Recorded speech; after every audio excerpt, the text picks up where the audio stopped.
This episode of Dorking Out is brought to you by Dapper Dan Hair Products. Women love the sophisticated look of a Dapper Dan man. And the number 0.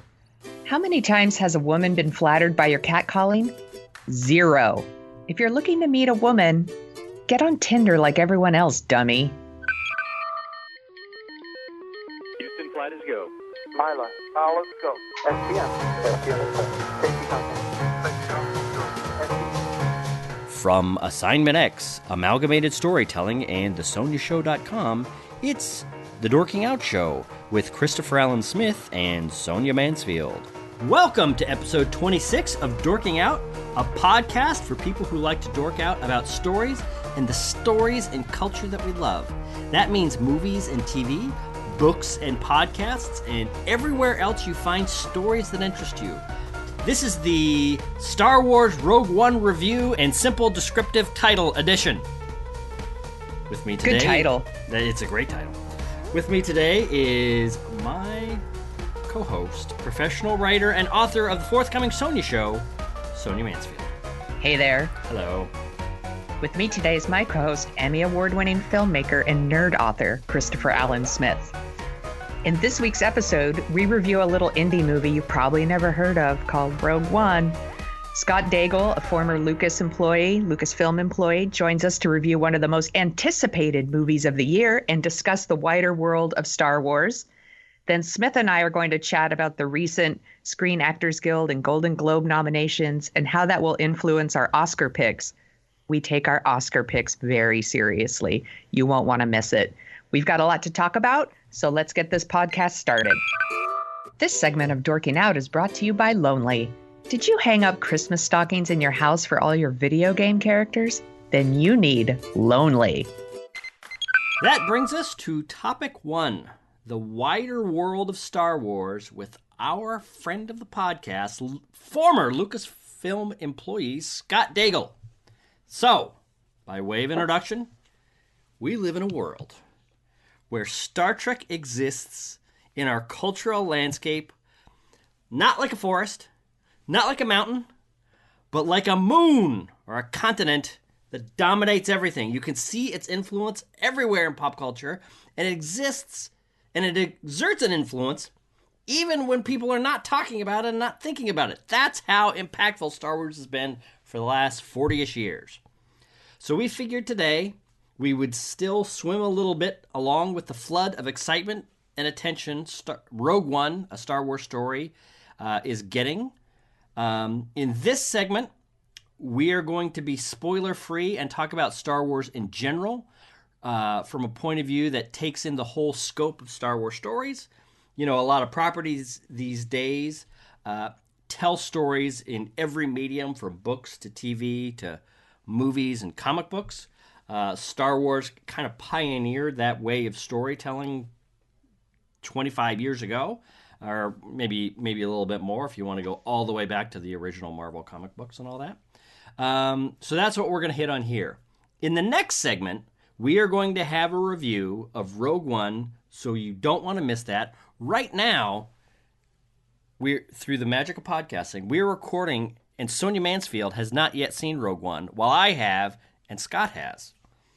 So, in a sense, we are holding her hostage to spoilers right now. You really are. That's right. We could be so mean. But we won't because I would be really angry. That's right. And Scott's a good guy. So and nobody likes me when I'm angry. He would never do that. I don't know. I think you're kind of fun when you're angry. But, all right. Anyway. So I've said a lot. Joining us today is a very special guest. There are 2 people on this planet who have shot footage with the Ark of the Covenant prop. One of the most famous movie props in all of history from Raiders of the Lost Ark. One of which is Steven Spielberg. You may have heard of him. The other is our guest, Scott Daigle, a professional video producer with his company, Daigle Digital. He worked at Lucasfilm in ranch operations from 2000 to 2002, where he used the Ark of the Covenant prop for an in-company video that he made that I saw. It's secret, and it was awesome. Anyway, so he was there in the aftermath of The Phantom Menace and the lead up to Attack of the Clones. We're, I'm sure, going to talk to him about that. As you can imagine, he has more than a few thoughts on Star Wars and has been yelling at his podcast app for the past few months as he's listened to us praise the prequels and not talk about Star Wars on TV and comics and more. So, welcome to the show, Scott. And thank you, sir. You're welcome. Thank you for coming. And tell us where we are wrong. And begin, if you could, with our very first episode in May and march forward on a minute-by-minute basis. You're going to give me that much time?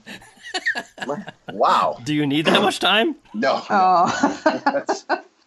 I think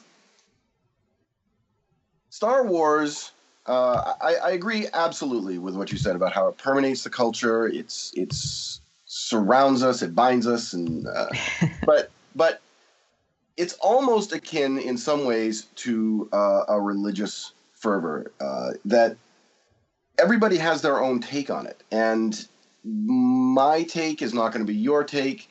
I found myself so overwhelmed with not really anger, but I was really sort of taken aback with a lot of the comments that were being made by the filmmakers that you had on your show about the prequels and how that actually really they're buried masterpieces.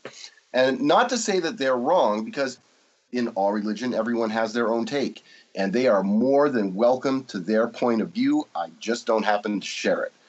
My kids kept coming into the kitchen where I was listening, wanting to know who I was yelling at, because I kept talking to the speakers that the podcast was coming out of, and that, as far as they was concerned, there was a whole conversation going on in the kitchen. Now that's to remind our viewers. I think that was our listeners. That was episode 12, where we interviewed the writers and directors and producers of the prequel Strike Back: A Fan's Journey, directed by Bradley Weatherholt, who was kind enough to be on the show. Indeed, and I really appreciated that he came on the show. It was fascinating to listen to, and I hung on every word I did that he was saying, because it's really exciting and enticing when someone has opinions that are contrary to your own and believes them as equally as you hold your own beliefs. It's, for me, I understand that where they're coming from, and they made their case bare, but they're just, because of the age difference, they're just never going to understand in the way that I do not understand the impact that the Beatles had on contemporary pop music in the 1960s. Although I can go and look at clips of the Ed Sullivan Show, I can talk to people who were there, but I personally will never understand just the seismic shift that happened when the Beatles came on Ed Sullivan. These people who are praising the prequels, who weren't around for the original trilogy, will never understand how impactful, how different Star Wars was from anything else that had come before it. It's almost an understatement to say that it changed everything. It was a nuclear explosion in the world of cinema that we're still feeling the ripples of today. And while I appreciate what George was trying to do with those prequels, George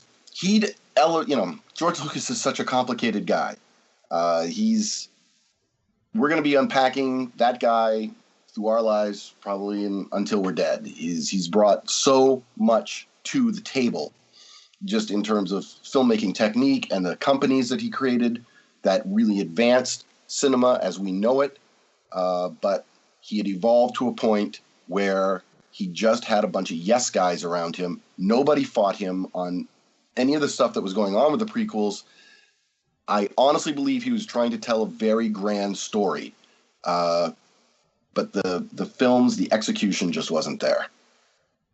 It was so interesting talking to those guys because they super love Star Wars, and we obviously super love Star Wars. So we can agree on that we all love Star Wars, but they love it.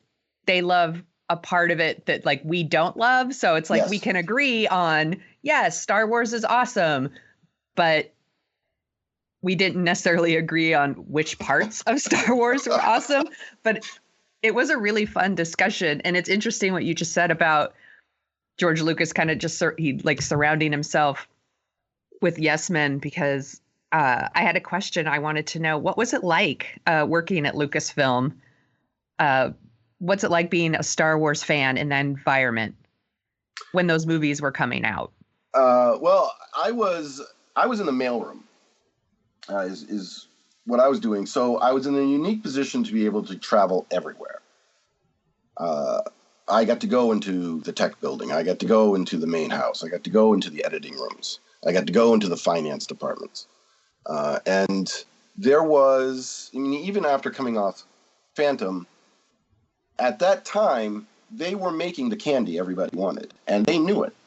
And there was a palpable excitement that you could feel just even walking on or driving onto the grounds of the Skywalker Ranch. There was a sense that something was happening then, and that we were all working together to make it happen.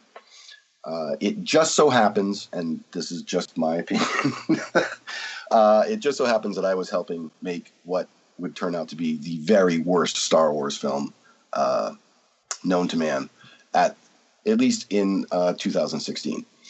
Which one do you think is the worst one? That would be Attack of the Clones. I know a lot of people, because I would agree with you. That is also my least favorite. Yeah. A lot of people like to bag on Phantom, but no, Phantom's my favorite of the prequels. Yeah, Phantom has so much more going for it than Attack of the Clones does.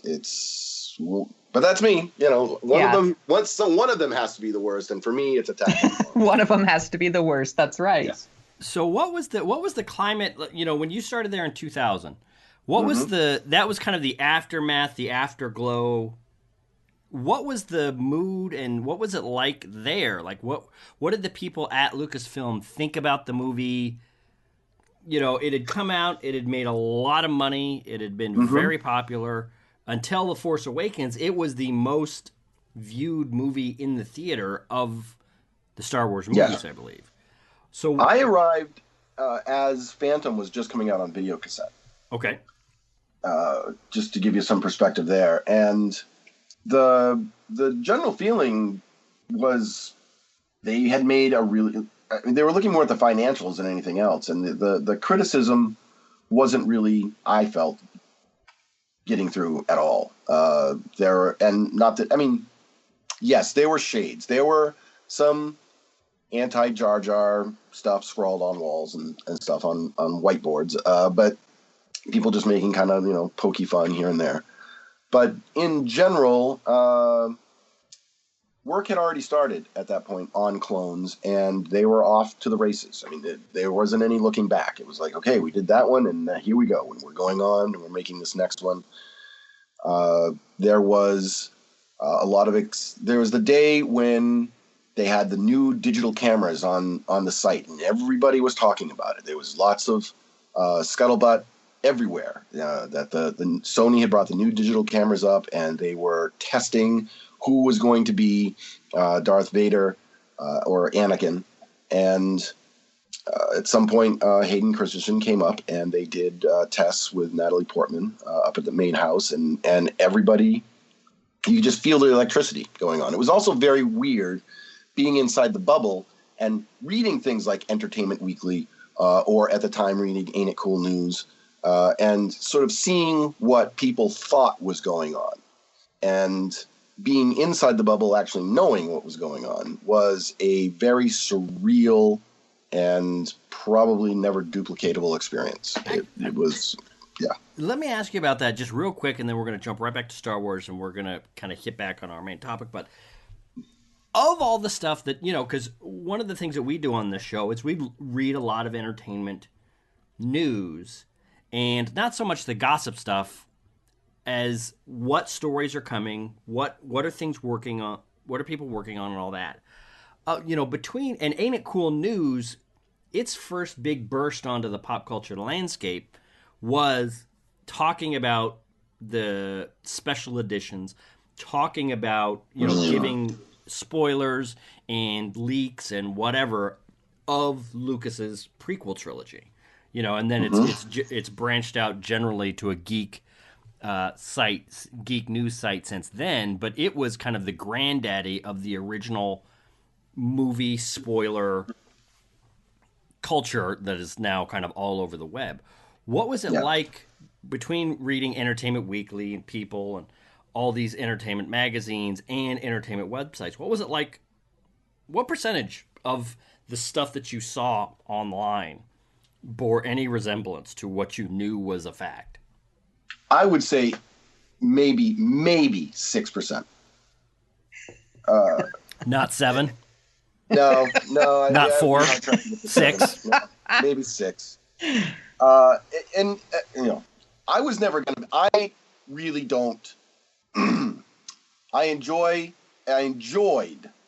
past tense, looking at those kind of sites and sort of seeing what people were thinking, because there was a real edge to it at that time, because people hadn't really caught on to the ability of people to infiltrate movie sets and movie companies and gather information and take it back out and put it on the internet. And I would never, I'll just unequivocally say that it never crossed my mind to want to help any of those people to foster information outside, because I didn't believe in it. But I read it, which I understand is paradoxical. But it was interesting to come home from being there all day and sit down and read, okay, here's what I do recall that Ain't It Cool had somebody in the ranch that, because they occasionally get reports from the ranch about what was going on. And there was a specific report where they were saying how badly everybody on the ranch wanted the next film to be The Empire Strikes Back. And that they were really certain that this was going to do it. And I think that there was maybe some feeling of that, but there was just, it's funny because it's such a big machine. You don't really, it's just kind of moving along, and there isn't a lot of time to stop and think, how is this film going to rank in the pantheon of these things? It just, you had jobs to do and you just kept doing it because the machine had to move. I think I'm rambling a bit here. No. You're. It's very interesting to kind of see things from this perspective. But let me ask you this, and then we're going to jump into some of the other stuff that you wanted to talk about, and was the main reason that we had you on. Is what was the reaction when you guys saw Attack of the Clones there at the ranch, and kind of with your friends, with your coworkers? What was that like? You know, because I think there's the popular conception that, and I think you do see this, but I'll admit I'm from the outside, is he tried a bunch of things in episode 1. Some worked, some didn't. And it seemed as though, especially with Jar Jar, that he did adjust in episode 2 to certain things. How much of that is real? How much of that was he just plowed ahead and didn't listen to anybody and did what he wanted? Well, I think, you know, that's a loaded question right there, because I remember when they showed us at a company meeting, they showed us the first trailer for Attack of the Clones, the first teaser trailer, and they played it twice for us. And there was a lot of excitement because, you know, all of the filming is going on another continent. We're just sort of the home base I was part of the home base at the time, and everything was, you know, in the shipping department, stuff was coming in from Australia where they were shooting. We were sending props and stuff out, or just trying to keep the main flow of everything happening. There was a real excitement. It's like, whoa, look, here's the result of all of our fruits and labor. Even though we're not doing any film production, we're making all that happen. And there was a real sense of excitement and accomplishment that came along with that. And I think overshadowed everything else. When they finally showed us the final trailer for Attack of the Clones, it was really exciting. but with, and I, everything's easier in hindsight, right? With Phantom, I absolutely was blinded by the reality of the film and what was there until maybe 2 or 3 months after, where I finally looked back and was like, maybe that wasn't as good as I thought it was. Me and I think too. the same thing happened with Clones. We all saw it, and we were excited because we, in some way, helped put all that together. And you walk out with a real sense of accomplishment and excitement, and yay, I helped that. And it's not till later when you're looking back and you realize, by the time the film came out on DVD, and I sat down and watched it, I realized, this is not nearly as good as I thought it was. And in fact, that's when I realized, this is worse than Phantom. Whew. And I helped. You know what? I'm gonna step up and defend Attack of the Clones from both you jokers.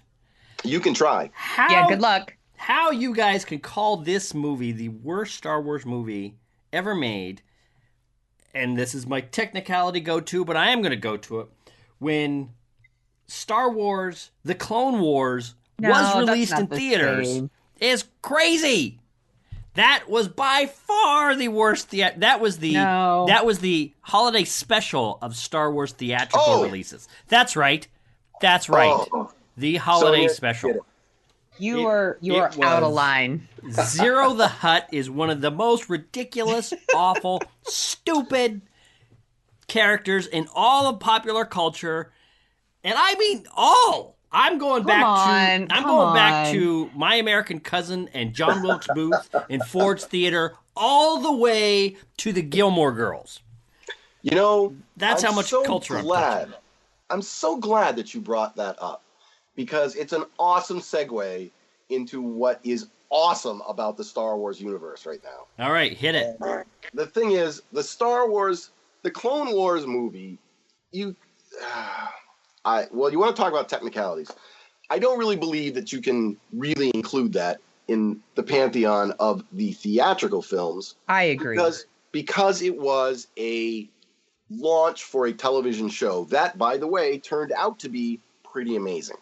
And I know you and I have gone back and forth about this. Chris, Sonia, I do not know what your feeling about the Clone Wars is. I happen to think that, well, yes, there are some bad Jar Jar episodes and some episodes just about the droids.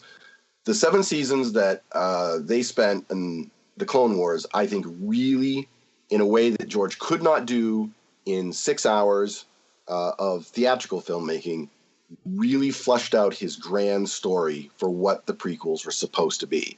And when you see it all laid out in front of you, it's really hard not to be impressed.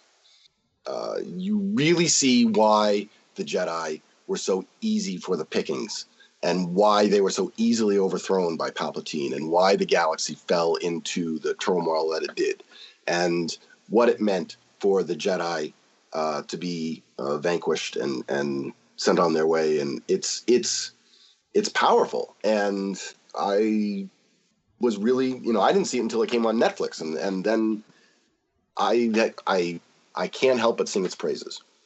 I'm curious. I watched a couple episodes when it first started, and I actually really liked what I saw.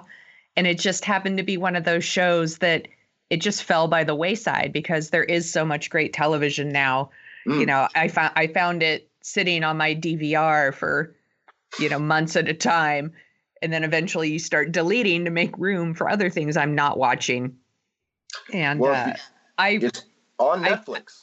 Yeah, so it is something I've definitely thought about going back to. And there's so much. There's Clone Wars, there's Rebels, right? Yes. And then, of course, there's all kinds of books and comic books. And I'm predominantly about the movies. I love the movies.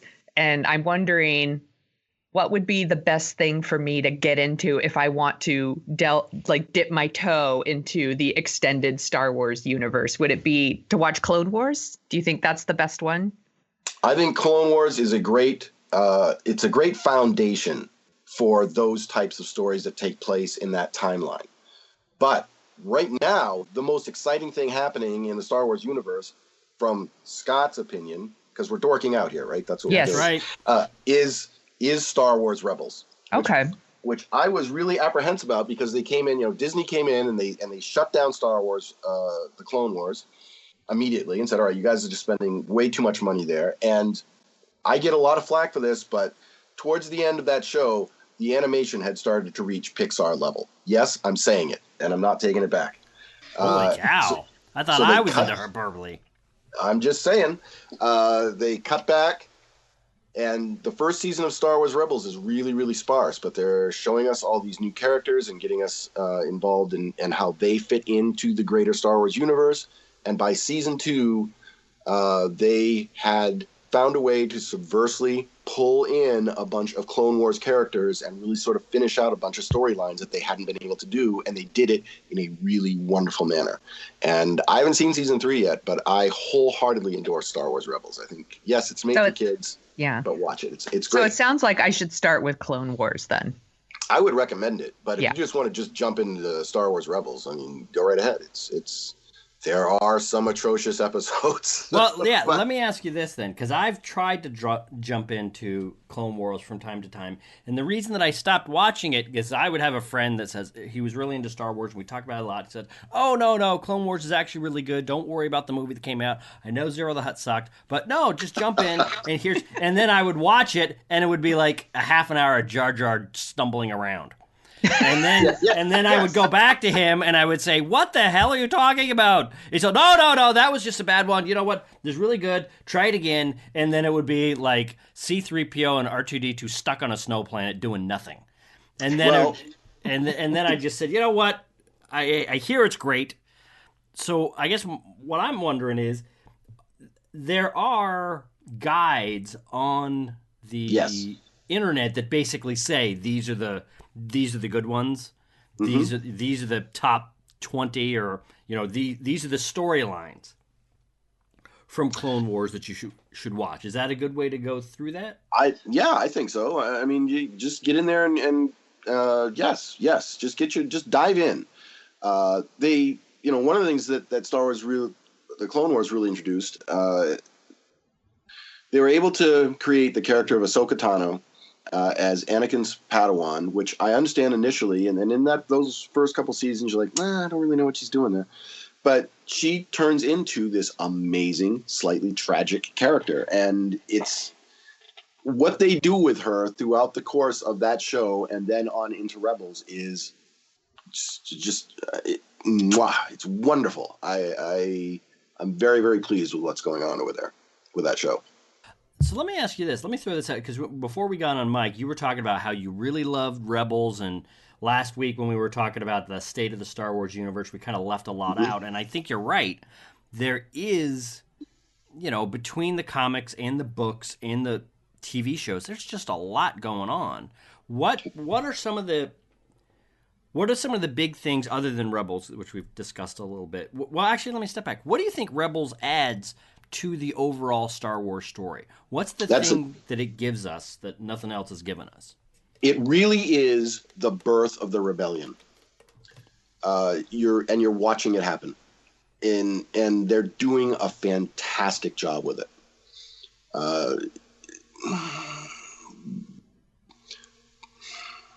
You know what? I can't say anything more about that. Okay, I think I know where you're going, and we will discuss that. But you're watching the rebellion actually take shape, and from the viewpoint of these characters, right? And the way that they're weaving the story, there are times when I find myself lifting right up off the couch, watching, going, "Who wrote this? Oh, that's just fantastic!" And keeping in mind that this is a show for 12-year-olds, but right, it's awesome. It's awesome. So, talk to us about the comics. You were saying one of the other big blind spots that we had last week is the comics.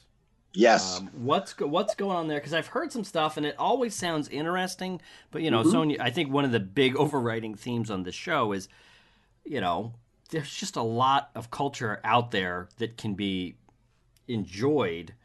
So I don't read, because reading's for suckers. That's there right. You go. There you go. She's right.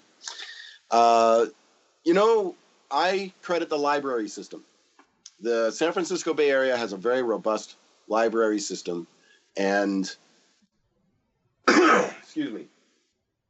All right. What happens is my kids were reading graphic novels, so we would take them to a library to get them, and that's when I happened to notice, oh, you guys are carrying the Marvel Star. They came out in these little collected volumes, and I started reading those, and I was genuinely surprised at how good those were, and those all take place right after A New Hope, after the end of A New Hope. They're exploring all the stuff that the characters are doing, but the writing is so good because we all know what's coming. It all takes place between New Hope and Empire, but the way that they're weaving it all in and reaching back and pulling from the prequels, I was genuinely surprised at how good these things are. There's a Lando limited series that's just about Lando and his world. There's a whole thing with Chewbacca. There's a whole thing where Princess Leia gets her own comic. But the overarching Star Wars monthly magazine and their Darth Vader, they gave him his own magazine, and they're fantastic. You can get them for free at your library and read them and return them. No money spent. But if you're not paying attention to these, you're really missing out. Do you think they'll mine all of these for movies? Perhaps, because one of the genius things that they did when Lucasfilm was bought by Disney, and I'll just say this, the last really great decision that George Lucas brought to the table to the world of Star Wars was installing Kathleen Kennedy as the head of Lucasfilm. She's a really, really, really smart person. You can look back on her resume for decades of working with both George and Steven Spielberg and bringing some of the most beloved films that we love to dork out about to the table. She consolidated the entire Star Wars story group, said, all right, this is what we're going to do. Here's the brain trust. You guys are now in charge of all the Star Wars story, and it's all going to make sense, and it's all going to work together. So they shut down the expanded universe, and a lot of people went, oh, no. And I understand the outcry. I don't read the novels myself. But they, with Rebels, they're pulling from that universe. So it's not completely gone. General Thrawn is appearing in Star Wars Rebels Season 3, which I have not watched yet. I mean, I've seen the previews online. I think they're doing wonderful, wonderful things. Well, I think you're right, and I think that's one of the things that swung me back to defending Lucas a lot. Is there were problems with the prequels. Agreed, understood, got it. But he is so far-reaching in the way that he thinks about Star Wars, thinks about filmmaking, thinks about all this stuff, that I think by the time people catch up with him, they kind of forgot that he got things started. The nonlinear editing that he pioneered back in the 80s, which gives both you and me the possibility of running our own entire video businesses without needing millions of dollars in startup capital. Or, you just mentioned it earlier in this thing, digital filmmaking. Shooting on digital and trying to make it look like film, and what that allows you to do in terms of special effects, in terms of a million different things, if you don't have to worry about film and all the cost and overhead that comes with it. That's a significant freedom, to get different performances, to try different things with actors, because you don't have to worry about every foot of film that you're burning through. And I was just listening before today's podcast to an interview with James Lucero, who just wrote the Star Wars Catalyst, which is kind of a prequel to Rogue One. And he was talking about how all of the stories are connected through the story group. They tell authors what the plans are. They coordinate, the TV shows with the books, with the movies, et cetera, et cetera, et cetera, in a real... Yeah, I mean, Lucas did that kind of with the way he managed what's now called the Legends universe, or the expanded universe of every Star Wars story from A New Hope to when Disney bought it is all supposedly all one coherent thing. But there were missteps and hiccups and tweaks. So taking over, I think that's what I'm most happy about in Disney, is Disney knows the value of what they bought, and they are taking care of it the way you want somebody to take care of something that's very valuable. Yes. And I think the story group is an example of that. What are, maybe we'll wind up on this. What are some of the storylines outside of the movies that you really think people should pay attention to? Either books or comic book storylines that you thought, or, Rebels, or, anything else? What are some of the storylines that you think people should pay attention to? Well, really, right at the moment, if I could just encourage people to go back and give the Clone Wars another shot, that would be that's what I would try to tell most people right now, is you really need to go back and look at this, because it really fleshes out and lays bare everything he was trying to do with that time period. And Star Wars Rebels is just lots and lots of fun. And as I say, you're witnessing the birth of the rebellion right in front of you. So, cool. All right. Scott, Sonia, do you have any more Yes. questions for Scott? I don't think so. No, I'm looking forward to talking about Rogue One, though. Well, we could get started right now. Scott, No! what did you think? Wait. All right, Scott, what did you think? Is there anything that you'd like to plug? Any Twitter or Facebook or anything contact that you want people to know about on the web? No, I'm very low key on the web at the moment. If anybody would like to go to my website, which is daigleDigital.com, I have some short films there that people might like to see. But other than that, no, I keep a pretty low profile. I got 3 kids. I'm very busy. I know. Excellent. Looking forward, through the magic of podcasting, to talking to you in about 15 seconds.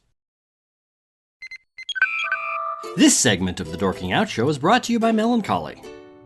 Do you want to sit by a window and stare off into the rain until people around you ask you what's wrong, instead of just talking to people like a grown-up? Then you need Melancholy! That brings us to our review. The Rogue One, A Star Wars Story review. For those of you who may never have seen television or movies before, Rogue One is the story of Jyn Erso, the daughter of an Imperial science officer who's been dragooned into working on the most terrible weapon in science fiction history. You've seen the hype. We're just going to cut right to it and start talking about it. Rejoining us is former Lucasfilm employee and master mailroom maven, Raymond Scott Daigle. First, we're going to give our overall impressions. Then, when you hear this sound, we're going to spoil the you-know-what out of this movie. So, ladies first, Sonia Mansfield, what did you think of Star Wars Rogue One? I really, really like this movie. I loved how dark and serious it is. It's a grown-up Star Wars movie. And I can't help but wonder if this is the movie that fans of the original trilogy kind of wanted the prequels to be. Like it's a grittier movie, but it's still a Star Wars movie. Like it's got those like familiar Star Wars tropes, the anti-heroes who want to join the rebellion and characters who want to redeem their parents. And I think story-wise and acting-wise, it's one of the best in the series. Okay. All right. Scott, what did you think? I'm sitting right next to Sonia in the opinion category. I absolutely applaud this film, and I was super, super pleased to see a film that was darker than last year's Force Awakens. Last week you had on, is it Will Wilkins? Yes. Speaking. Yeah. And what I really loved was he said that last year's film was like a giant hot mug of cocoa for the nostalgia people. This film asks you to bring that hot mug of cocoa now over to the grand buffet table and see just how big this universe could be. And it accomplished so much by pushing out and making the Star Wars universe much bigger and slightly grittier. I felt myself just filled with joy after watching this. I was happy and humming with joy all day after seeing this. Well, What did you think, Smith? Well, here's the thing: is I put down my bullet points, and I have to say, I suspect you might be one of those women. I'm sorry. Let me set one of those people. Are you talking to me or her? I'm talking to her. You might be one of Okay. those people in high school that cheated off your friends, because I just wrote not 10 minutes ago. Smith, Yeah, no. I haven't read your notes. Well, listen to this first note. Okay. This is the movie fans of the original trilogy wanted the Phantom Menace to be. It's Smith, I am no. Listen, being I'm not done. 100% honest. I know. I'm not done. I did not read your notes. Listen, I'm not done. Listen to this. Okay. This movie is more adult, with enough thrills and laughs to remind us what we loved about Star Wars, with enough new characters and risks to be a good movie on its own. So I would just like to direct fans back 25 seconds to Sonia's original opinion, and let's just see who was cheating off who. But no, I'm just kidding. I'm on my own notes page. I'm not even on our notes page. Right. So there. Okay, so that is me ribbing Sonia because it is becoming... She's obviously a cheater. Because she's obviously right. She's so thoroughly right that I don't even know if I have to say anything more before we start getting into spoilers, other than at this point, I think we're going to need to start a new drinking game. New Dorking Out drinking game where Chris and Sonia think exactly the same thing about everything they watch. Except I say it in 5 words and you say it in 50. That is true. I would like to dispute that, but I can't. Before we get into spoilers, I want to, I know a lot of people are going to compare Rogue One to Force Awakens because, of course, you should. And I want to say that I think The Force Awakens is more fun.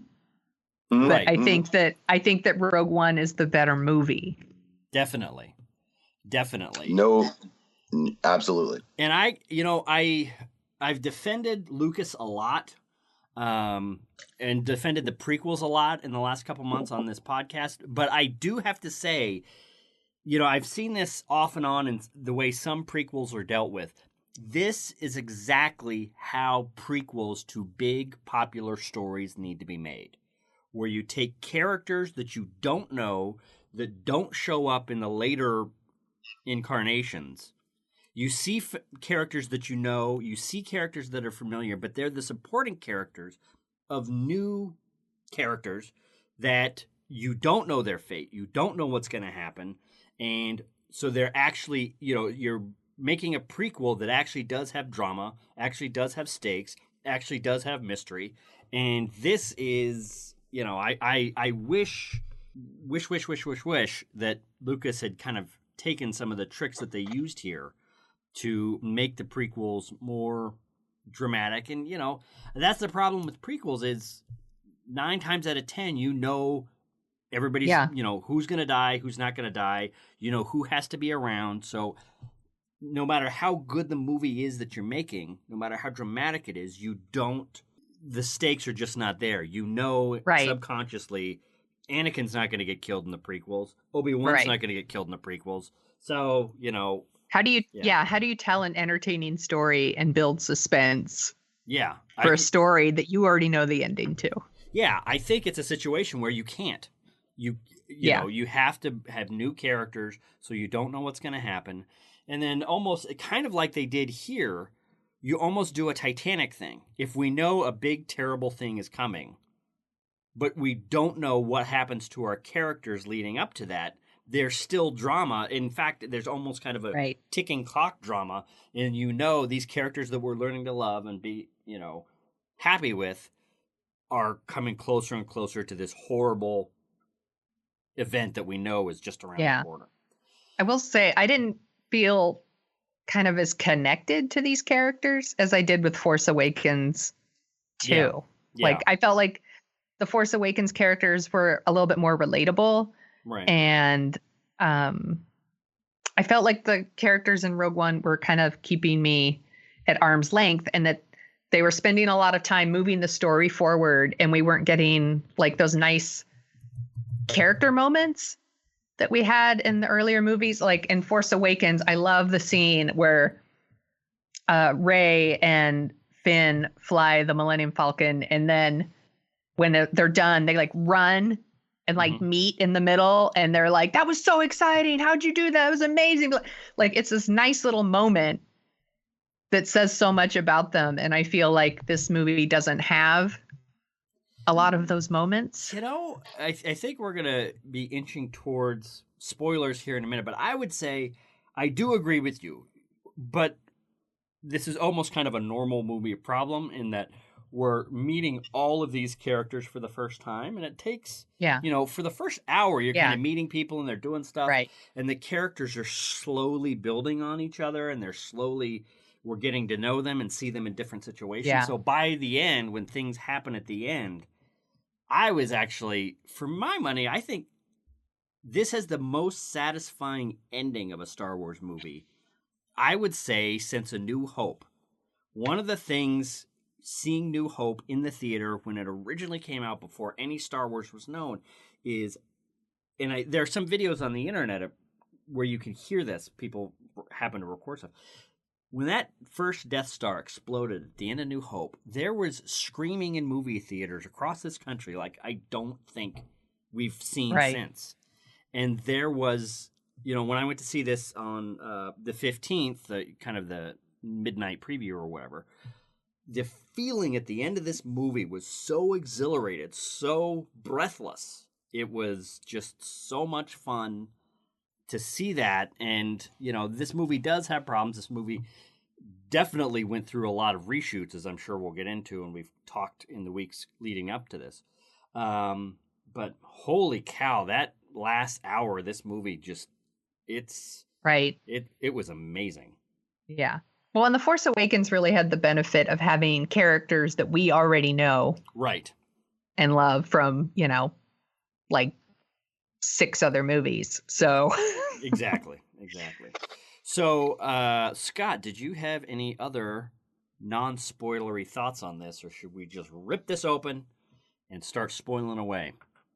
I say let's just rip it open and get going, because the things that are on the other side are what I really want to talk about. All right. If you have not seen Rogue One, a Star Wars story, stop listening right now.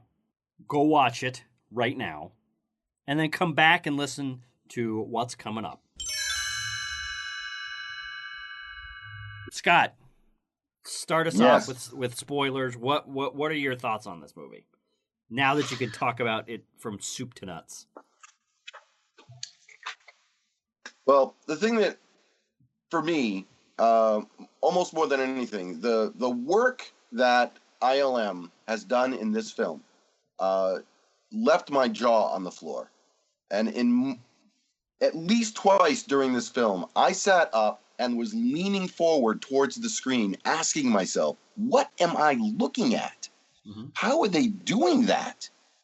And since the cinematic goo arrived on the scene, where they can just do anything they want, and you kind of know, it doesn't matter how exciting it is. It's like, I know, it's the computer goo. When Grand Moff Tarkin walks out of the shadows for the first time, I was transfixed because I couldn't tell what I was seeing. And the evolution of that kind of trick where they're bringing actors back from the dead. I mean, we first kind of saw a little glimmer of it in Tron Legacy with Jeff Bridges, and you could almost hear the audience like rumbling like, oh, that looks terrible, in the theater that I was in. And it's taken leaps and, little hops here and there. The bit at the beginning of Captain America where you see young Robert Downey Jr. was certainly another leap forward. Yes. But this stunned me as just to how good that looked. I was thrilled that they were able to pull that off that you get to see locations that have only been dreamed about. I mean, we get to see Darth Vader's headquarters, and I do not remember if they named the planet, but They did not. that whole design was just concept art from Empire Strikes Back. Right. To get to see that was exhilarating. I was just cheering the whole scene, and he's in the is it a Bacta tank? I forget. Yeah. The Bacta tank. He was in a Bacta tank. It's like the same thing Luke was in, right? And Empire. Right. That's right. Yeah. But to just sort of see him hanging there as the liquid starting to drain, it just looked fantastic. I was just thrilled to see that sort of work happening, and it just made me very, very happy. Yeah, it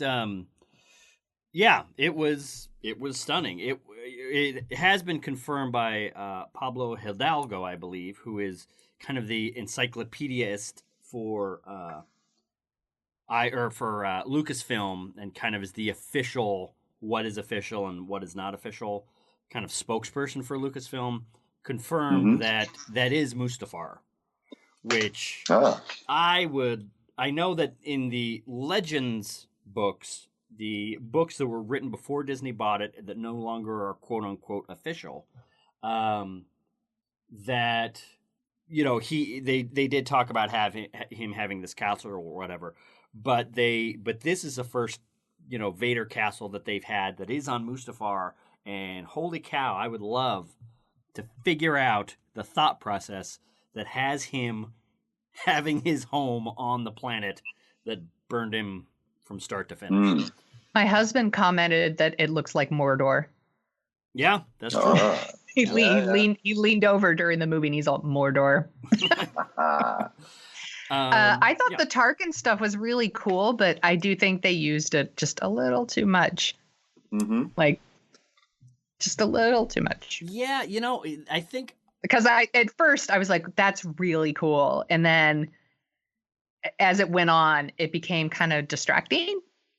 A little. Yeah. And you know what I'm for wondering? Me. Yeah. For me. And it's a little creepy that even after you die, you could still be in movies. Yeah. But indeed. That is a little creepy. I agree. So I'm wondering, did they use it for like Gold Leader and Rebel like the guys in the X-Wing fighters? Smith from Star Wars: A New Hope. Because that's them, right? That is exactly them, and I am 90% sure. And I believe Lucasfilm is being kind of mum on how they brought Tarkin back and how they did the stuff until January, because they're wanting to kind of let people watch the movie before they spill all the tricks. Couple things. So Gold Leader, Red Leader, Blue Leader. I don't think Blue Leader was in the Battle of Yavin. But anyway, I would be willing to bet that those shots are exactly the same shots where they say those lines in A New Hope. Oh, yeah. Okay. I haven't had the chance to go back and watch them yet, or watch A New Hope, even though I am very excited to do that for the first time in years, because I think this movie recontextualizes that movie in a lot of different ways. Yeah. It's funny. When I first saw this on Thursday night, I was all, I don't know, this is, it's very cool. It's a cool trick, but it wasn't, for me, the CG bringing Peter Cushing back as Grand Moff Tarkin was as good as it can be without being convincing, I guess.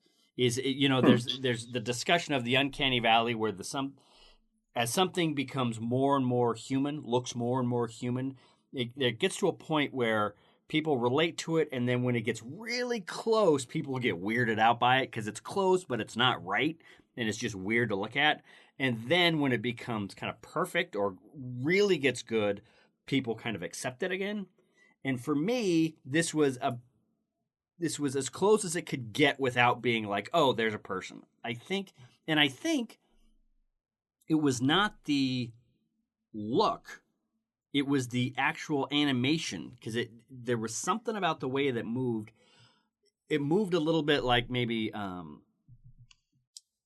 the apes in King Kong, or the apes in Planet of the Apes or, a lot of Andy Serkis's performance where he's really good and the creatures that he's playing look real, but none of them are human. And there's a little bit of, you can almost see like the fingerprints of the animators on it. Like they're just a little too expressive, a little too moving, a little too whatever. And I think some of that got into the performance because I was watching a couple scenes with Peter Cushing the other day, and actors don't move that much. Their faces don't do that many things. A lot of times they're just kind of standing and they have an expression and they shift their expression, but they're not just all, it's not a march of expression. And I think it's a situation where the animators are kind of like, well, let's have him think this here and that there and this there. So as you're looking at him, he goes through like 3 or 4 different emotions, which great actors can do, but here it just felt a little animated. That being said, it did not take me out of the movie. Like, it was seeing that character do what he does in this movie explained a lot about the Empire. It was kind of, office politics and Nazi Germany kind of thing. Yeah. It was watching these two guys go after each other. That's, yeah. I wrote... Were you reading my notes? Yes, I was. I am one of those people in high school that cheated like a... I wrote down, like, in my notes about the scene, like, halfway through the movie with Darth Vader and Orson Krennic, played by Ben Mendelsohn, was, like, the most awkward, like, HR job performance review of all time, where it's just like, I'm doing a good job on the Death Star, right? I'll get credit for my work, right? And then, of course, there's the awful, like, Darth Vader chokes him a little, and he's like, don't choke on your ambition, which is a little too... that was great. A little... No, it's a little too iced to see you. Like, no. Oh, you're crazy. So, no, I would. I'm not crazy. You are crazy, and I would refer you back to Empire Strikes Back, where he chokes a guy to death, and then he says, apology accepted. I'm sorry. It still just did not work for me. All right. You're going to have to deal with it. Okay. I think I'll figure a way through. So going back to the CGI thing, I think after people see the movie, I think they're going to think that the Leia CGI was better. And I think it's because it was shorter. Because they used it so fast and so, quick that, that they didn't have time to really look at what was happening. I would just say that it's because I knew it was a trick, that I've been watching this evolve for a while, that I just was so impressed with where it's come to. Yeah. That it didn't bother me. I was just so just marveling at, wow, look how far they've come. It didn't take me out of the film either. I was just very, very impressed with it. And with Leia too. I thought they did just a fantastic job. Pardon me, I didn't mean to jump in there. So do we want to talk about the ending? Do we want to kind of examine that? Because for me, that's where this movie kind of really came together from this is really fun and this is really good. And it's cool to see Darth Vader again.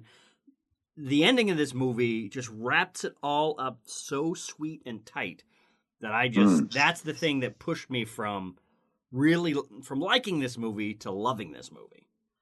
Are you talking about now from the part where, like, now the plans have been sent and Darth Vader's coming, and is that the part of the ending you're talking about? Or are you talking about the huge space battle? I'm talking about the huge space battle, and I think I'm half joking about this, because but half I have thoughts and feelings about like those last 3 minutes. Okay. Let me lay this out. The main thing that I loved about it is they had the wherewithal to deal with war in a semi-realistic way that Star Wars movies have not really done up until now, which is your friends go into battle, you go to fight bad guys, and the bad guys mow you down. Every single... And I was listening to another Star Wars podcast who, for some of the hosts had gone to the premiere, and they were talking about, an off-the-record conversation with one of the producers, and the producer said, basically, we killed everyone on the poster. Everyone on the Rogue One poster, except for Darth Vader, is dead at the end of this movie. Right. And as they started marching through, killing off all the characters, and kind of like, the war was sacrificed. This is the price that was paid to beat the Empire. It's more realistic and in a way kind of more satisfying. Because, in a weird way, it reveals that the original trilogy is, we were there at some of the big moments of defeating the Empire, but the real work being done to defeat the Empire was done on the ground by people who were not related to the highest echelons of power in the Empire. You know what I mean? It's almost like the original trilogy is this Skywalker family squabble, while the rebels are actually, getting the job done. Yeah. As they were all like kind of being killed off one by one, that's when it really reminded me of the Seven Samurai. Yeah. Yeah. It was emotional. Or I guess, Magnificent Seven or. That's right. So I really liked it. And then I love the last act. I love the huge battle in space and on the ground. It was super exciting. Yeah. Yeah. And the Death Star tests on the cities. Right. That was really, really chilling, I guess, is the word I'll use. It was really disturbing, but really beautifully shot. Yeah. Does that it sounds weird, but it's like very chilling and beautifully shot. Yeah. So I agree completely. The shots of the city exploding, and you're panning up with it, and it's going up into space, and then you see the Death Star just kind of hanging there. Hats off, just gorgeous stuff, and hats off to the editors who put all that together in such a seamless manner. I mean, when you look back at, they're trying to cut together 3 stories in Jedi, and just the way that it feels so slick and evolved here. Yeah. It took my breath away. Yeah. Yeah. It was amazing. So Sonia, you were saying that you had some issues with the very end of this movie. Talk to me about it. Okay. Well, like a lot of movies in recent years, I think this movie went on just a little bit too long. Like, I think there was a natural, powerful ending, but the movie went a little longer to connect us kind of directly to A New Hope.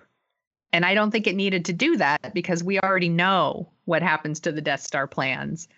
And although, all right, so I have mixed feelings because I kind of like those last 3 minutes. I think it's very cool to see Darth Vader going through and doing his thing. And then, seeing the plans get to Princess Leia. I don't think we needed to have her turn around and hold the plans and say these give us a new hope, wink. I don't think we needed that really.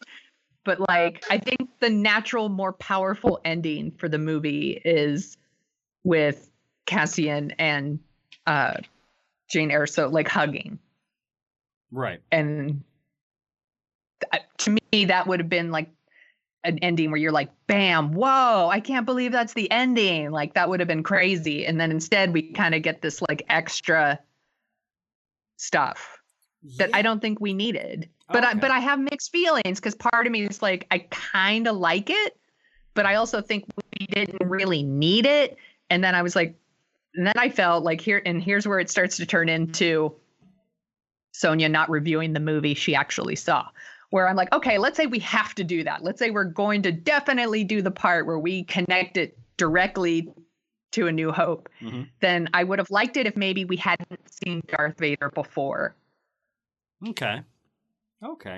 And I think it would have made it just a little bit more cool when he showed up at the end, and you'd be yeah, it's Darth Vader, you guys, and then he would, do its thing. Okay. That's all. What were you going to say, Scott? Nothing. I was just going to say that I kind of agree with that. I hadn't really thought about it. I was so pumped up on those last 3 minutes, but now that Sonia says it, I'm actually, that last scene on the beach, that probably would have been a just fine ending. I saw that scene, I thought that scene was beautifully shot and really touching. And I was gosh. And then I thought that was going to be the end. And I was like, what an amazing ending. And then it wasn't. And I kind of thought of the movie The Player. Did you guys see The Player? Smith, I know you've seen The Player. I've seen it years ago. I'm kind of forgetting most of it. The movie at the end of the movie where like Julia Roberts' character's in the gas chamber and the stuff drops and the smoke comes in and you think that's the end of the movie. And then it's like they get the call from the governor or whatever. And here comes Bruce Willis and like busts in and save her. It was just a little of that. Like I felt like it just went on just a little too long. But like I said, I still feel like it was kind of cool, so I have mixed feelings. I hear you. My son Harrison, who is a fantastic Star Wars fan, kind of complained a little bit that there were a lot of kind of fan servicey moments in this movie. Oh yeah, and I would say this is fan service done right. There were a couple things that I was like, oh, do we really need that? Like the guys that eventually show up on Tatooine and yes, do we need those guys in this? Anyway, but what I was going to say that's the stuff that South Park calls the member berries. Exactly. Remember? Yes. Remember those guys that try to pick a fight with Luke in the cantina? Right. Remember? Exactly. However, for me, that whole the Darth Vader sequence and him chasing those guys through that ship as they've got the plans, that was watching the sacrifice after sacrifice after sacrifice to win a war. Like you could see the guys in their heads. We've got these plans. Jyn Erso has sacrificed herself so we can do this. Is their sacrifice going to mean anything? And they're literally handing it off to one another, going down this hall as Vader is tearing through them in a completely terrifying manner. Yeah, I thought was great. And you could see them deciding to die and put their lives on the line just to get the plans 15 more feet, through. And I just thought it was spectacular. And I see what you're saying, but it was very exhilarating. And I see what you're saying about showing their sacrifice, but I kind of liked seeing this is the success that their lives bought. And it was a very one-to-one connection of what sacrifice in war means to the ultimate success overall. Because a lot of times it just looks like a lot of mass slaughter for no good purpose. I liked seeing the sacrifice kind of made concrete. But, I could see that. Yeah. I have mixed feelings. Yeah. Yeah, and I guess I didn't get to have it both ways, or maybe they could have done all the Darth Vader and Leia stuff before and then ended it the other way. I don't know. But you know what? When you said that, that was my thought. Is you see the Tantive 4 take off, then you cut back to the planet. The wave is finally coming at them. They hold each other. Boom, out. That would have been a pretty spectacular way. That would have been pretty good too. Yeah. So yeah. Because I actually really liked the Jyn Cassian relationship, and I like that there kind of was this tension between them, and they really grew to like trust each other. And I like that they're what was I gonna say? I like that it didn't get like super romantic. It didn't try to do like an Empire Strikes Back, thing where it's like, he's such a scoundrel or whatever. I like that. And so I like that their moment at the end where it's just, I did. They're bonded together. And I really like that. I did too. And I did see that it looked like they were kind of hinting at a little possible romance or whatever. But to me, it kind of felt like a Band of Brothers type situation where they'd been through enough things that they knew each other. They trusted each other. They saw that their sacrifice meant something, but they also realized we're about to be vaporized. And that kind of moment of we're just going to be here together as brothers in battle was just fantastic. Well, and it's so their death is like happening kind of at the same time as Ben Mendelsohn's character, Orson. And like, he thinks he's so important and so indispensable. Right. And Jyn and Cassian know that they are expendable. And they're willing to die for the cause. And then watching this terrible person die at the result of the Death Star that he helped build is sweet justice. That's right. So there's one more thing I want to throw out there, unless you guys have any other thoughts that you want to say about the movie. I do want to say, I'm just going to go on and on. I want to say how much I liked everybody in it. Yeah. Like, I really liked them. Like, I really like Felicity Jones and was it Diego Luna? Yeah, Diego right? Luna as Cassian Andor. Yeah. Ellen. And I really liked the blind Jedi. Donnie the actor's Yen? name. I'm sorry. Donnie Yen. Thank you. I really liked him. Yeah. I liked all of them. I liked Riz Ahmed. Yeah. From The Night of. Yeah, he was really good. They're all really good. I was really, really impressed. Yeah. Just out of curiosity. Yeah. The biggest laugh that happened when I was watching the film, the screening that I was at, is when they put the bag over the blind guy's head. That's the one. Yeah. And he's like, dude, I'm blind. Are you kidding me? Yeah. Yeah. That K2 robot seemed to get the biggest laughs. Oh, he was great. Yeah. That was a breath of fresh air. Yeah. And again, the animation on that was astounding. Yeah. There was a lot of great sight gags with him. Yeah. And yet you're really feeling for him when he is doing everything he can to give them more time in the plan archive. Right. It was great when he finally got a gun and is taking troopers down. Yeah. I think I may have shed a tear when the lights went out of his eye sockets. It was. Yeah. No, that was because that was another situation where talking about the sacrifice of battle, and I know that this is a Star Wars movie or whatever, but when you see literally a lot of his chest plate melted off, and he's got these massive glowing red holes in him because it keeps getting nailed, but he's still there fighting away. It's just it's touching. He's a great character. Yeah. Well, so speaking of death, why didn't Forrest Whitaker's character go with them? I have a they're like, come with us, and he's like, that's cool. Like, I'll just stay here. I have a theory, but I want you guys to kind of give your thoughts first. It seemed like an unnecessary death. Okay. Yeah, no, I thought maybe contract negotiations or something. Well, because he first showed up in Saul Guerrera first showed up, I believe, in the Clone Wars, and then he's coming to Rebels or something. So he's been fighting the Empire for like 20 years. I kind of had the feeling I actually was liking it so much, but I saw a very late showing on Thursday, so I kind of took a boss day and went to go see it again Friday evening.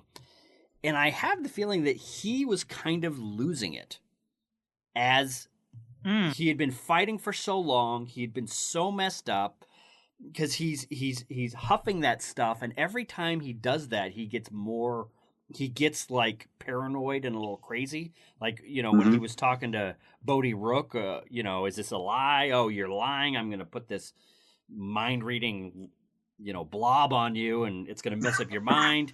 And then he's talking to Felicity Jones, and he's asking her if she's there to kill him, and he's huffing this stuff, and I think he was just kind of like, he's over. Oh, okay. He was kind of tired, and he kind of knew what he was becoming, which is why when he saw the landscape crashing at him, he pulled the little huffing thing out of his chest, like, I'm done, kind of like throwing away his last bottle of booze as he has a clear mind to go out. But I don't know. That's just what the subtext I was picking up. Okay. I don't mean to go off on a tangent. Feel free. I have to say that for all of the visual wow I have directed toward this film, at the same time, the last time that I checked, the ground does not explode in slow motion. Those shots of the ground slowly lifting up as they're gathering everybody and the ship's coming down. I just kept thinking that That's not working for me right there. I don't think when the Death Star bolt hits the planet, everything goes up in slow motion, just so you have enough time to get out of there. All right. Yeah, I was definitely. I did notice, and this is probably where we should end this section of the conversation. When the shockwave was going out on Skara, when you saw it from space, it was going out at like 100 miles a second. Yeah. But then when you were on the planet, it was very slowly coming at them. But then you go Maybe up. they watched Inception too much. Maybe. No, it was Interstellar, where their time's moving differently. That's right. I don't know. So, last thing that I wanted to hit, and I wanted to get your guys' thoughts on, is this movie. We've heard a lot of rumors about this movie. We've heard a lot of worry about how Disney is treating this movie. We heard there were some reports earlier this year that Disney, hot off the success of Force Awakens and the fun and the lightness, saw an early screening of Gareth Edwards' cut of this, freaked out that it was too grim and too hard, ordered a bunch of reshoots with Tony Gilroy. He came in, worked on the script, and the rumor is he reshot 40% of this movie, which you can't really know one way or the other, except to say that nearly every shot in the first teaser for this movie is not in the movie.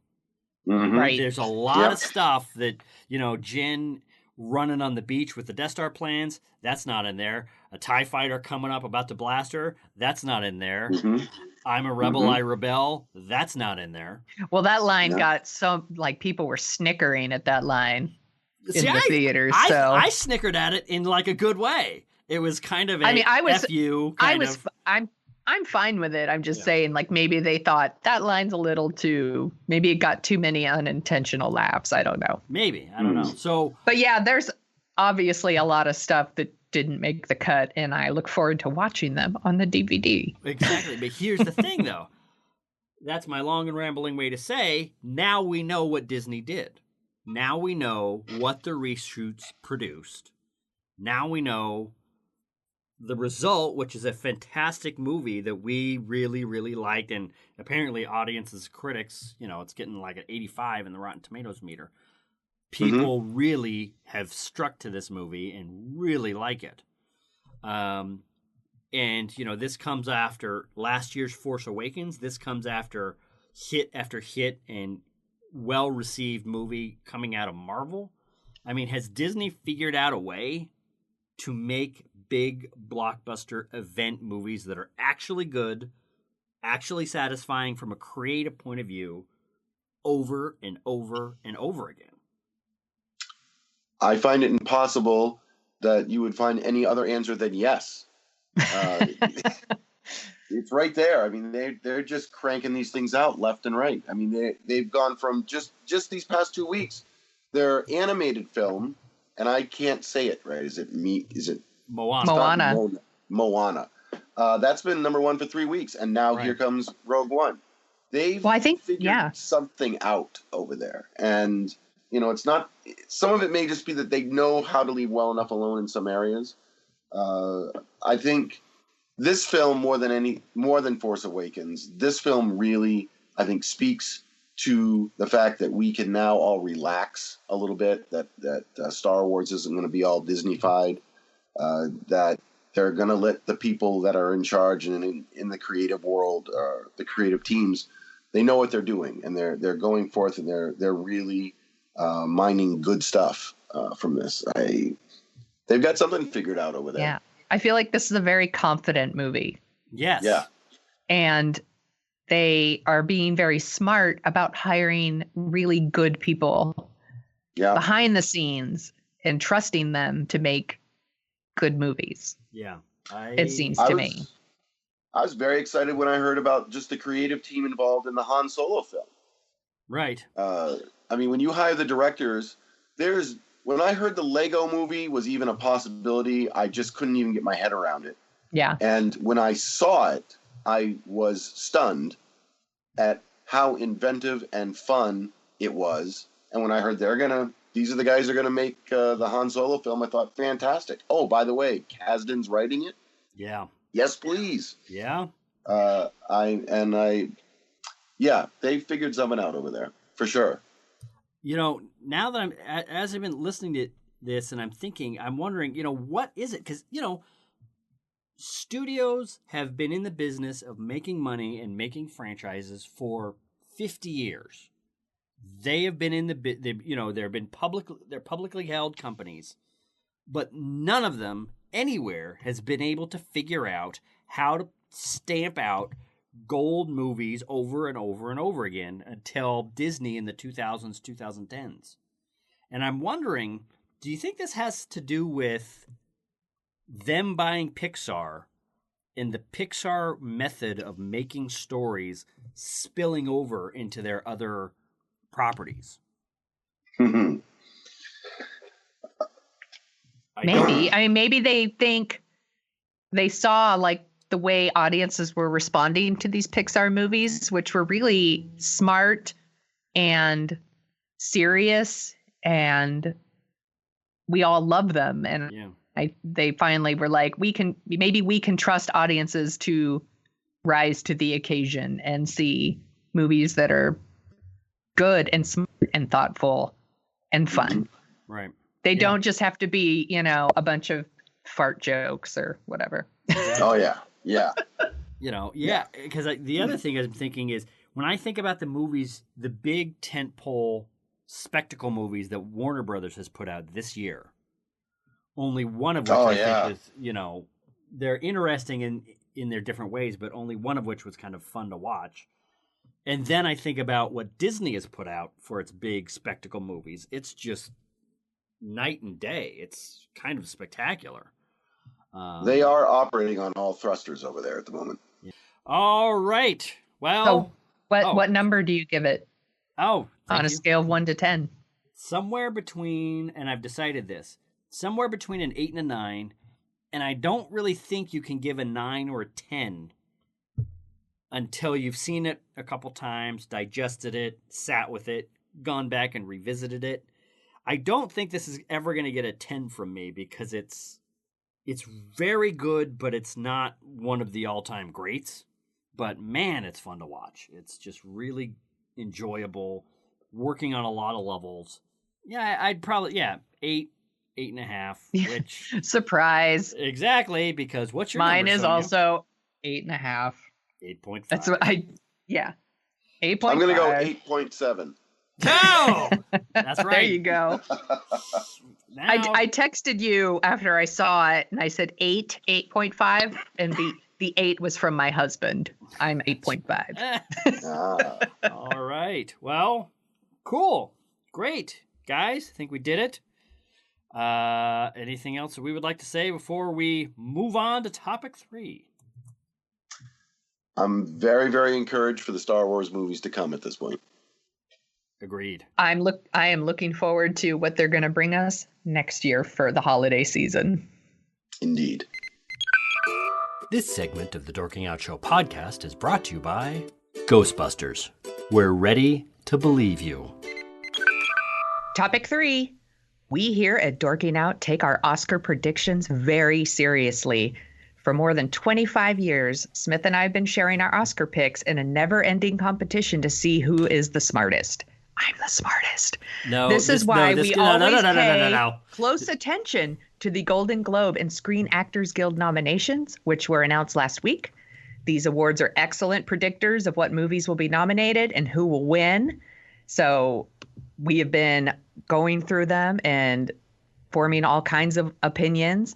I have to say, I think these lists are pretty good, and I don't see any glaring omissions, and there's a few surprises. It's a pretty good list. What do you think, Smith? Well, I have to say that it's not so much of a never-ending competition because it's ended in recent years because I've been crushing you like a bug. I'm going to be back this year, baby. But having said that and stroked my own ego, I'll discuss the topic at hand. These were good. I am looking at the kind of the best motion picture dramas, the best motion picture musical or comedies, and then also comparing it to the best Golden Globe television comedies and dramas. I'm finding how much of my attention has swung to television. Yeah. I'm a lot more interested in things that are going on TV. You know, for like the TV dramas, I've seen 4 of the 5 nominees: The Crown, Game of Thrones, Stranger Things, and Westworld. And This Is Us is inching closer and closer to the top of my list of stuff I do want to see. Right. But with film, Hacksaw Ridge, Hell and High Water is what I've seen both of those. Manchester by the Sea, Moonlight, and Lion I have not seen. I'm planning on seeing all of them, but I don't know. Maybe there's been a lot of discussion this year about movies not being so good, and when I look at these lists, I'm wondering maybe if that's going on. Well, I just think it's easier to watch TV than it is to go to the movies. And so, that's why you watch more television than movies. It could be. Like 20, I'll admit, 20th century, for motion picture, musical, or comedies, there's 20th Century Women, Deadpool, Florence Foster Jenkins, La La Land, and Sing Street. I got to admit, I have never heard of 20th Century Women. I saw a preview for it. No women in the 20th century have I heard of. No. So what's it about? What's that? What is that one? I don't know. Actually, I know it had Annette Bening in it, and she's raising a son. I think she's kind of like a hippy dippy weirdo with like her son, and I don't remember, to be honest. That's how much of an impression on me it made. I always find the musical comedy category really interesting because that's just like a category that's kind of ignored, by Oscars usually. And this is what they think is a comedy, apparently. So maybe it's really good. I don't know. Or maybe they just needed something to pad it out. Yeah. I guess we'll see. I've heard, I think there was a little bit of buzz last year about possibly breaking up the Oscar Best Pictures into comedies and drama because they should just nominate stuff. They nominate like 10 movies. You mean to tell me they can't put a comedy in there? That's crazy. They don't. They haven't. They should. They should. Oh yeah, they should. But I think we've had 10 movie nominations for 4, 5, or 6 years running now, and the respect comedies continue to be denied. Right.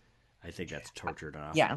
Before we get off the TV front, I do want to say one of the things I love about the Golden Globes is their willingness to nominate new shows. So they, Atlanta, The Crown, This Is Us, Stranger Things. They nominated Issa Rae for Insecure on HBO.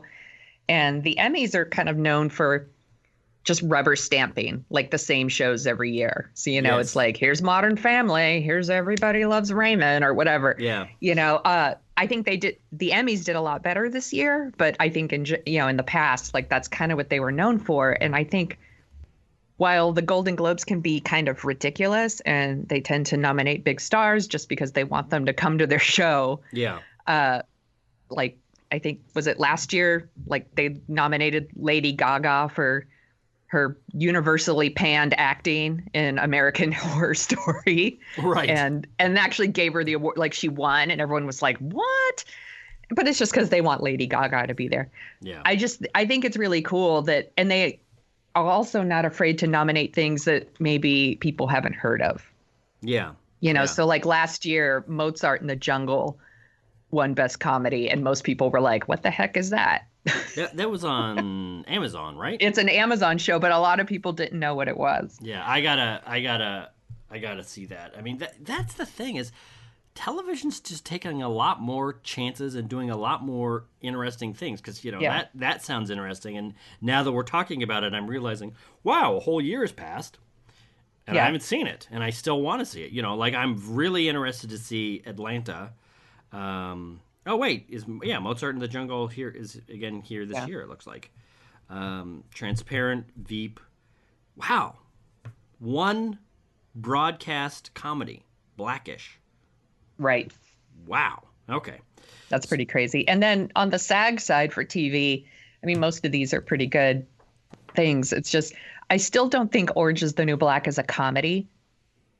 And I feel like it puts itself in the comedy category in an attempt to win more awards. Which I don't know anybody that decides which category to put nominations in hopes of winning anything. That idea is completely foreign to me and has never been attempted. However, I think, oh God, I wish I could. I think there was a Saturday Night Live parody to this effect, and I could be wrong, where it's a half an hour, so it must be a comedy. Right.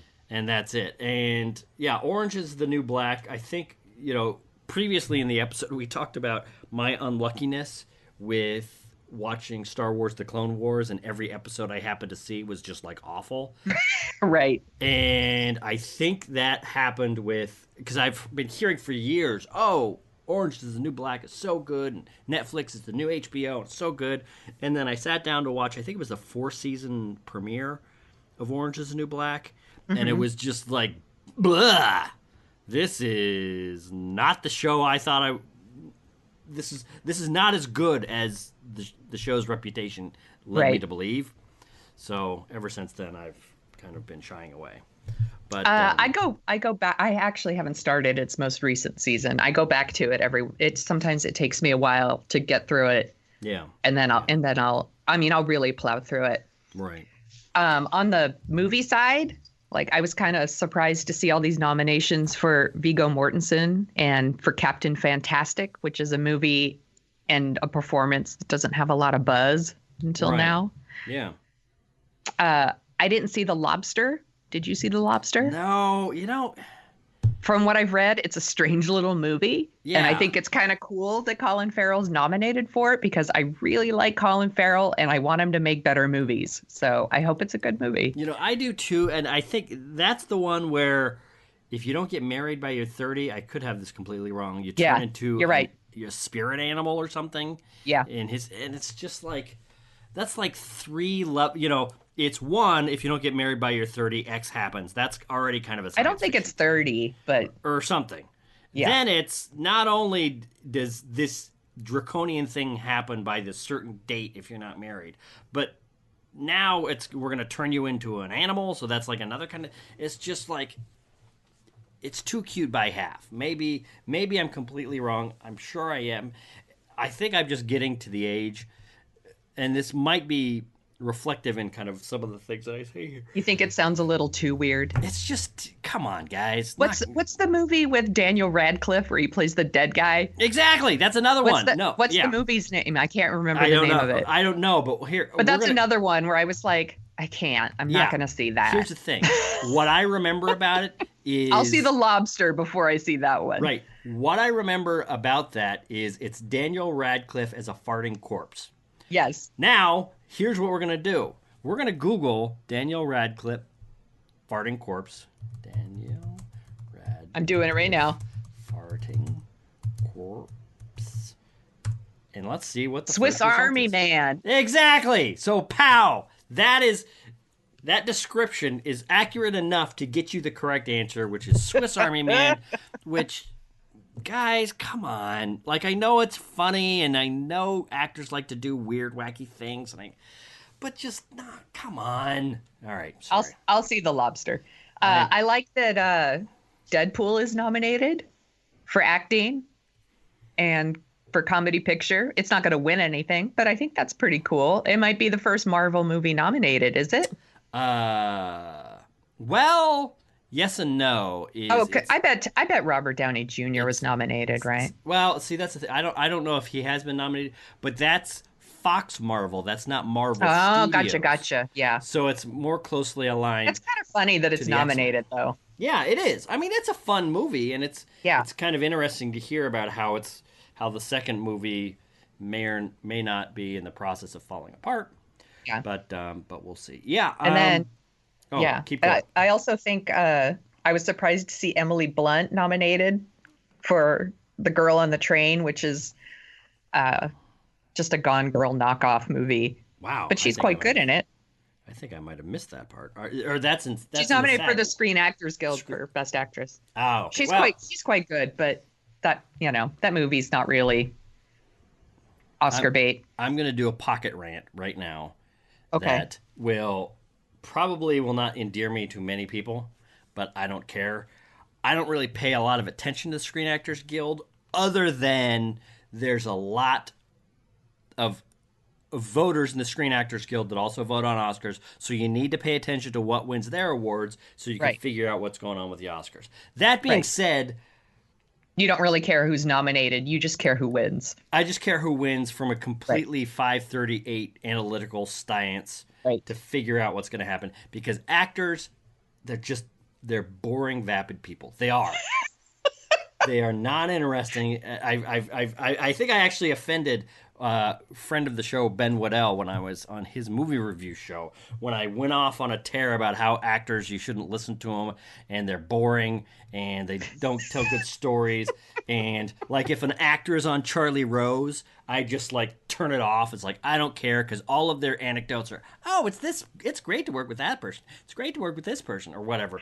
They've got to be like an actor director or a writer actor for me to pay attention to what they have to say.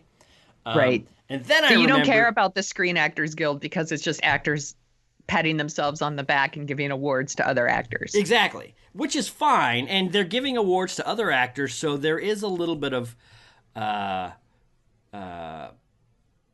nice recognition of who the peers think that there is. But, then I forgot that Ben is a pretty good improv actor. He's a good improv actor. And he's an actor, so I was just talking to his way face, to go. So he won't be back on the show. Completely oblivious to his feelings, and I just steamrolled right over. But good job. I am correct in my assessment that most actors are boring, and you don't want to listen to them talk about their actual lives. Yeah, you just Speaking of boring. Yes. Do you think both the Screen Actors Guild and the Golden Globes people? Do you think every year they're just like, they nominate Meryl Streep out of habit? Like, what'd Meryl Streep do this year? Yeah, that's fine. Yeah. You know what? I think they do. I think they are a little bit in that Emmy rut. And things are like this is, actors go through this where they get nominated a couple of years in a row and then they kind of fade out, where people kind of get used to, oh, this person's been nominated a lot. They usually do good stuff. We should throw them a nomination. Yeah. I like, here, hold on, let's go down. And Florence Foster Jenkins. Yeah. I have no idea what's going on with that movie. And that's not necessarily a mark against the movie. It could very well be a mark against me for not paying attention, but it's... I know what the movie is. Yeah, I know it's a movie, but it's... I know it's a movie that played in the theater. But it's just, there's nothing, it's left no big mark on the culture. There's no big, forest fire of buzz around it that we need to, I don't know. I think you might be right. I think it's a Modern Family is nominated for Best Comedy Situation, where they keep doing it years after it was deserved. Yeah. Well, it's not that Meryl Streep's not good. Meryl Streep is always good. Yes. Yeah. Always. And she's probably very good in the movie. And I see Hugh Grant is nominated, and I'm sure he's very good in the movie. Right. But I just want, I feel like she's nominated no matter what. Exactly. Well, that's the thing. She is very good. She could make a commercial, and for some reason they would have a category that fit into, and she would be nominated. Short film. But yeah, that's the thing, is she would be nominated, but I don't know. Should she? I don't know. Yeah. How about, come on, share the wealth, Meryl. Exactly. Well, here's the other thing, though. You can't put that on Meryl. Like, if you're going to, I'll say this right now. If I'm going to get, if I roll out of bed tomorrow and I was nominated for an Oscar for some video I made 3 years ago and totally forgot for a widget for a metrology company, and I got nominated for an Oscar about that, I would not stand up and say, oh, this is an online video for a widget for a metrology company. Please, I don't deserve this Oscar. I would say... But you have to submit yourself for these categories, right? I would say, thank you for the nomination. I'll take it. Yeah, but she has to submit herself, right? Or is the producers of the movie Okay. The studio of the movie. Well, and I submit. guess it's part of marketing too. It's like It is. Yeah. you want people to be interested in the movie and see the movie, and Right. you don't want to not promote it, and it could hurt other people. I guess that makes sense. Yeah, it I is. take it back. Yeah, it is like I'm with her when it comes to accepting that, you can't really beg off, or it's kind of Well, an actor's not going to do that anyway. exactly. They Which want. goes back to my original point of they're just vapid people paying attention to themselves, and all of their stories circle back to around they're either really nice, good, genuine people, or how down to earth they are, or how funny their lives are, and I'm so crazy when they're not really. Well, actually, let me take that back. Actors and actresses are crazy. They're just not crazy in the way that they like to project that they're crazy. Right. Anyway, I think I've bashed on enough actors for a segment having to do with the SAG Awards. Let me look around. Is there anything So I else guess going on we need here? to see Lion, huh? I guess we do. Yeah. I've heard some stuff about Manchester by the Sea and Moonlight that it's kind of like I'm not really. Well, these are all these. I'm already like, I'm going to be seeing La La Land. I've already seen Manchester by the Sea. I'm going to be seeing Moonlight, and I'm going to be seeing Hell or High Water. I feel like these are the four. Yeah. That are probably, they're going to be like in the top, for Oscars. And then I'm like, I've already seen The Arrival. Yeah. I haven't seen Hacksaw Ridge. Maybe I'll have to. I don't know. I don't think you'll have to. I like it, and we've talked about it, but I don't think that's an essential movie that you have to see. They could nominate 10 movies, maybe. But then there's the 5 that are nominated for directing. So really it's 5. Mm-hmm. And I feel like it's going to be La La Land, Manchester by the Sea, Moonlight, and Hell or High Water. Right. And then there's something's going to take that other spot, which it could be Fences. Oh, right? Fences. That's right. So Viola Davis Davis maybe they'll want to nominate Denzel Washington for directing, so then they'll put Fences in, That's something. Oh, Best Actor. He's nominated. He's nominated for. He's not nominated for directing at all. No, he's not. But he is nominated for acting. Yeah. For a Golden Globe. But the Writers Guild and the Producer Guild Awards and Directing Guild. Those are soon. Good. So that'll be up next in our Preppin for the Oscars segment. That's right. Good Lord, what is going on in your podcasting studio right now? Is it the running of the bulls? It's the running of the dog. I'm so sorry. That's all right. We're leaving it in. That's fine. Right. So is there anything else that we want to talk about with these? No, I think we covered it. All right. Actually, there is one other thing we want to talk about. Okay. Golden Globes broadcast. They are given out January 8th, 2017. Screen Actors Guild, the ceremony is on January 29th, 2017. So okay, make your choices. And then sometime in March, we are going to have the big Dorking Out Oscar special. Extravaganza. You know what we should do? We should do a live broadcast on Facebook of watching the Oscars. We could do that.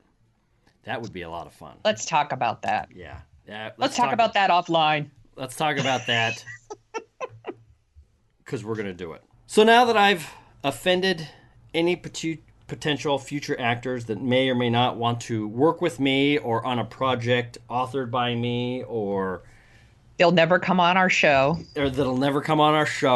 or anything, will never provide me with CPR should I happen to keel over in a restaurant in the Los Angeles area. Thanks a lot, Smith. It was a nice podcast while it lasted. It was, but having said all that, is there anything else that you would like to say before we say goodbye? I think right now is the perfect time to just say goodbye. Bye!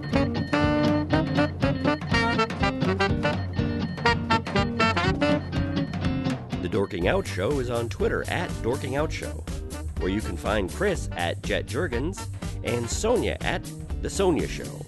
You can read about Sonia's random adventures at thesoniashow.com and track the slow and creeping progress of Chris's novel and his other hijinks at jetjurgens.com. You can find out more about The Dorking Out Show at dorkingoutshow.com.